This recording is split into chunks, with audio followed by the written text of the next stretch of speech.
A wisdom of questions. Overview. The sword scholars have continued to make waves in Urizen and the wider empire since they reconciled with the nation in 381 YE. Their work has often brought them into conflict with the Imperial Synod, most notably when they pushed for people to openly question the mandates enacted by the various assemblies. The influence of the Synod was weakened for a while as a result, and the effects still linger in Verushka and Urizen. The sword scholar ideal that people should think for themselves, question everything, and reject the moral instructions of others means that most Urizen citizens now pay little attention to a mandate unless it has received the backing of the greater majority of the assembly that passed it. Despite these challenges, sword scholars have been invited to teach in Holberg, and most recently Larocque in Astolat. Throughout this time, questions have been repeatedly raised about Suleiman, the controversial founder of the sword scholars. She is an iconoclastic figure in Urizen's history, who dismissed the paragons and argued that religion was a great evil. She was also notably contemptuous of mercy, pity, and fairness, which she argued were moral baggage that paralysed the soul. She practiced what she preached, and when highborn missionaries tried to spread the way to Urizen, she would challenge any she could find, forcing them to debate her in public. Her status is contentious because in most of these stories, the tale ends with Suleiman executing her rival after finding their arguments unconvincing. Most sword scholars who visit Anvil seem to favour the part of Suleiman's legacy that focuses on challenging authority through public debate, rather than a duel to the death. However, the Urizen Assembly has not been shy about proclaiming Suleiman to be the perfect epitome of the Urizen spirit, and Herminius of the House of the Wanderer announced their intention to consecrate her final resting place as an inspirational tomb. The reaction to that has brought renewed interest in the life of the woman who was arguably Urizen's most controversial figure, and raised questions about who should inspire the modern sword scholar movement. The problem with people. The Urizen Assembly has called on sword scholars to no longer venerate Suleiman. Wisdom is finding the right questions. Does sword scholar philosophy have value when separated from the woman who inspired it? It is clear to me that the time has come to separate the woman from the teachings. I call on all virtuous sword scholars to no longer venerate the actions of Suleiman. If you love a thing, be prepared to destroy it. Only then can you be truly strong enough to protect it. Herminius of the House of the Wanderer, Urizen Assembly, 385 YE Summer Solstice, upheld with a greater majority. At the most recent summit, Herminius submitted a statement of principle to the Urizen Assembly, calling on all virtuous sword scholars to no longer venerate the actions of Suleiman. It passed with a greater majority, with only a single priest choosing to vote against it. It clearly represents the settled view of the priests who attend Anvil, that sword scholars should find a way to move beyond Suleiman's legacy. Doing so would provide a number of clear benefits. Suleiman's actions were controversial even in her own time. Her cause divided Urizen, ultimately pitting sentinels against sword scholars in open warfare. While she was clearly an inspiration to those who met her, and her constant drive to question things seems to embody the teachings of wisdom, some of her views are anathema to modern sensibilities. At least they are among those who attend Anvil. Disciples like Severus of the Blinding Sun still preach a message that sounds an awful lot like the malign spiritual force of hatred, which he claims is based on Suleiman's teachings. Suleiman's contempt for religion and the highborn teaching on virtue are difficult to reconcile with an acceptance of the way, imperial law, and the imperial synod. but that is no problem for those who reject all of these things. It is impossible to enshrine Suleiman's legacy without drawing people's focus to her combative views. It is possible for individual sword scholars to choose to find inspiration in the parts of Suleiman's legacy that are compatible with life in the Empire, but they can't control how others see her. Treating her like a paragon or exemplar by consecrating her tomb with True Liao inherently invites people to study every part of her life and be inspired by those parts that reverberate with them. Those scholars who want to reform the Synod, to decentralize and weaken its power, will draw inspiration from such a sight. But so will those sword scholars who want to destroy the Synod, to tear down an institution they hate and see as the source of moral corruption within Urizen. Abandoning Suleiman, separating the woman from the teachings, would make it possible for the sword scholars who attend Anvil to control the message they spread. They could concentrate on spreading those teachings they find inspiring, and putting aside the actions and teachings that cannot be reconciled with an active political life in the modern empire. Refuseniks like Severus would never accept such a move. But while the breach might be painful, it could be for the better. It seems likely that the Sword Scholar movement can be more effective if it isn't contaminated by constant association with moral recidivists who preach a message of blind hatred. It would, however, not be without a price. If you love a thing, you must be prepared to destroy it. A clean cut. The Assembly's message has created an opportunity for sword scholars to move on from Suleiman's legacy, if they wish to. This statement is in stark contrast to previous statements by the Assembly. Endorsing it will damage the authority of the Assembly for a year. Enacting the mandate would remove the Liao and votes received by the Arbiter of the Four Winds. If the Urizen Assembly decides they wish to press forward with this new approach, they can pass the following mandate. Failure is the death of greatness. We send named priest with 75 doses of Liao to encourage sword scholars throughout Urizen to separate the woman from the teachings and no longer venerate the actions of Suleiman. Let us find new questions to ask. Synod Mandate. Urizen National Assembly. If this mandate is enacted by a sword scholar, then it will cause a schism within the sword scholars, irreversibly sundering the movement. Legally, the Urizen Assembly can authorize any priest to spread this mandate, but in this case, the mandate will only have an effect if the named priest is a known sword scholar. If anyone who isn't a known sword scholar attempts to spread the mandate, at best they will be ignored by most sword scholars. At worst, they are likely to be physically attacked. Those scholars who seek to reform the Synod or are otherwise reconciled with life as an imperial citizen will embrace this mandate. Grateful for a chance to move on from the distasteful elements of Suleiman's legacy, they can pursue the teachings without having to constantly answer for her actions or the actions of extremists like Severus of the Blinding Sun. There will be a great deal of work for them to do. It is one thing to disavow Suleiman, but what does that actually entail? Suleiman did not consider herself to be a sword scholar. Those who were drawn to her teachings created that identity for themselves. Rather, she considered herself to be a quester. Someone must answer the question of what remains when Suleiman is gone. Not everyone will accept the decision to reject Suleiman. There are many sword scholars who were only reconciled with mainstream Urizen society because they believed that the Urizen Assembly accepted Suleiman as an inspirational figure, someone whose life and accomplishments could legitimately shape the nation. An itinerant priest like Severus won't care one iota if the General Assembly excommunicates him. He doesn't recognise their moral authority in any way.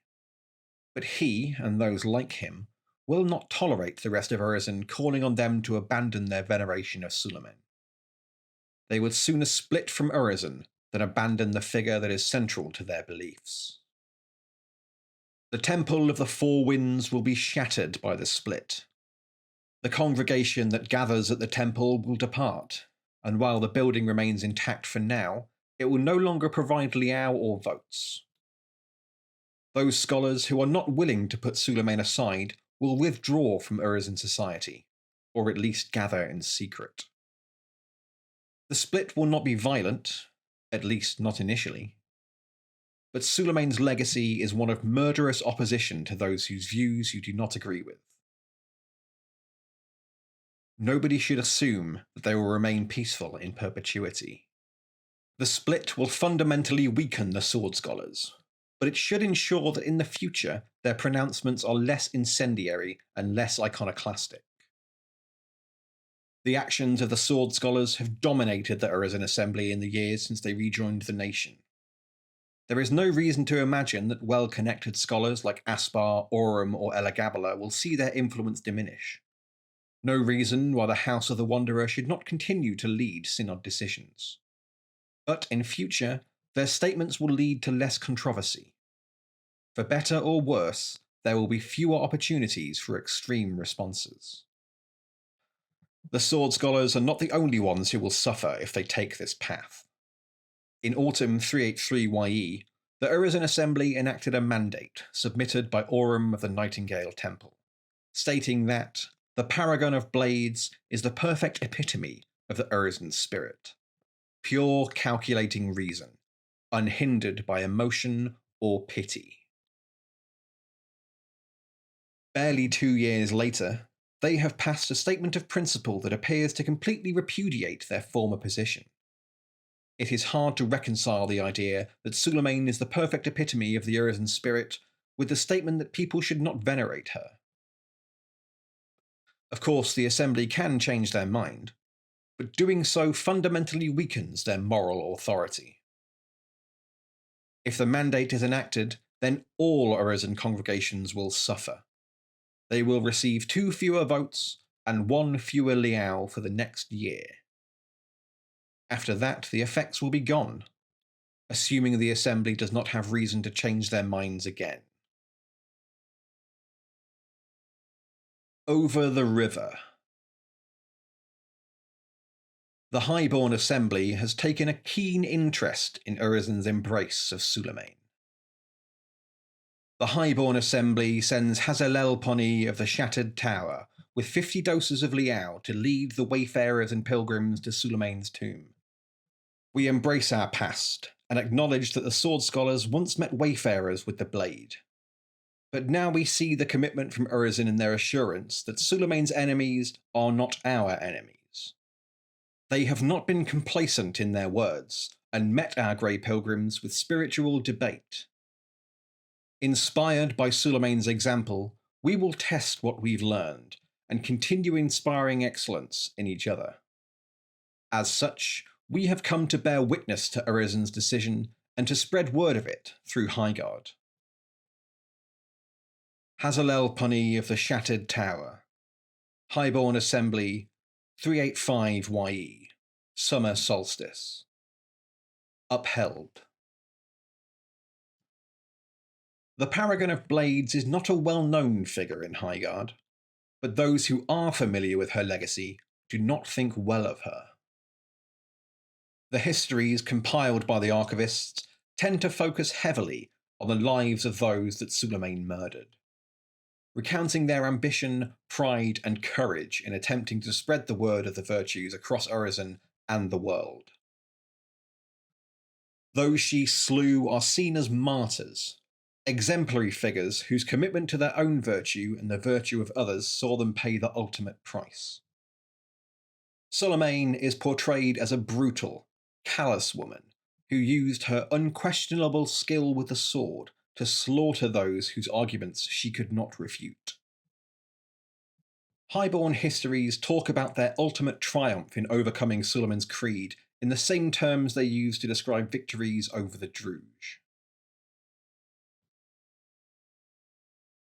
As a result, the news that Urizen are contemplating using true liao to consecrate a shrine to the woman who mercilessly killed Highborn priests and sought to prevent them spreading their virtues, is not well received. While Hazalel-Poni's mandate claims that Urizen no longer views Suleiman's enemies as their enemies, it still invites Highguard to stand witness to their decision to consecrate her tomb with True Liao. An accolade usually reserved for the greatest paragons and exemplars in the Empire's history. The civil service anticipated that Hazalel-Poni's mandate would cause a strongly negative response. Creating an inspirational tomb to sanctify the memory of someone who murdered scores of wayfarers would have outraged congregations across Highguard. Fortunately, that outcome never came to pass. Even more than the decision to not consecrate Suleiman's tomb, the statement of principle by the Assembly calling on sword scholars to no longer venerate the actions of the Paragon of Blades underpins Hazalel-Poni's demand that the Highborn stand witness to Urizen's decision. The two nations' assemblies have experienced fractious relations in recent times. When the Highborn Assembly were exploring ways to work more closely with the assemblies of the other nations of the Empire, the Urizen Assembly contemplated rejecting any possibility of cooperation. In the end, however, calmer heads prevailed, and instead the Assembly elected to embrace the opportunity to share their wisdom with the Highborn Assembly. There is a tangible sense of relief that Urizen have elected to step back from the precipice. Had the nation chosen to go ahead with the plan to laud Suleiman's legacy as an inspiration, it could have created an irreconcilable breach with their neighbours. Most are content that in the end it didn't happen, a testament to the enduring wisdom of the Urizen.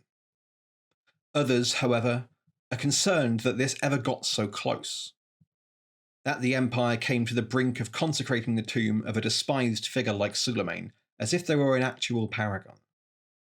How could that happen with so little oversight from the Synod? They point out that the recognition of an exemplar or paragon requires the approval of a Virtue Assembly, and then approval by the General Assembly. Why should a True Liao consecration be any different? After consultation with the Constitutional Court, they put forward the following proposal to change imperial law.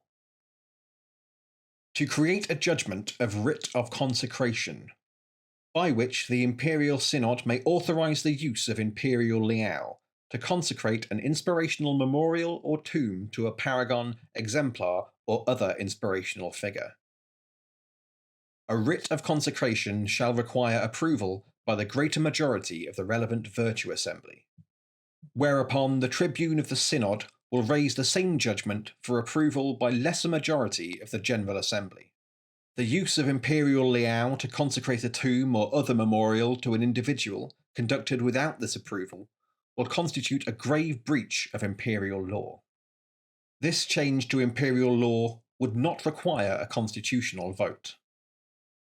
In their view, such a change to the law would ensure that a situation like this cannot arise again. While it seems likely that the Wisdom Assembly might well endorse the consecration, and it is entirely possible that the General Assembly would approve it, it couldn't happen without much greater awareness by the entire Synod. Crucially, it would give every priest of the Empire an opportunity to decide collectively whether this approach was truly virtuous.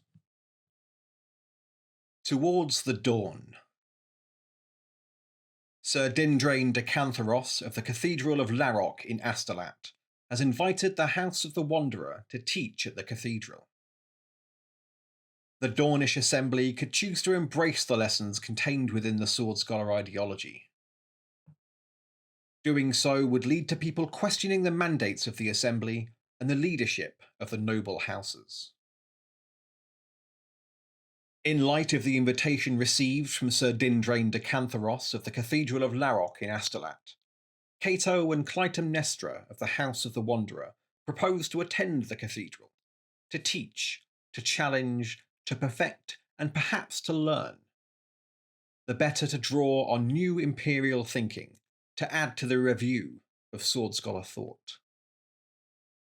Cato Hypathian, Urizen Assembly, 385 YE, Summer Solstice. upheld with a greater majority. Cato has informed the Urizen assembly that he and Clytemnestra plan to take up the invitation of Sir Dindrain de Cantharos to teach at the Cathedral of Larock in Astolat. This is not the first time that sword scholars have been invited to share their teachings with others. There are sword scholars teaching at the Scholars of the Sword Academy in Holberg. Despite its name, the cathedral is more akin to a chapel in size and grandeur, so the impact of the visit of the two scholars is expected to be relatively minor. It does, however, represent an excellent opportunity for congregants to challenge and learn from each other. However, the Dornish Assembly could choose to embrace the opportunity presented by the visiting scholars, encouraging troubadours and other priests to take advantage of this opportunity. Test what you learn. Only fools accept hearsay as truth. We send named priest with 50 doses of liao to urge the faithful to visit Larock to share in the lessons imparted there.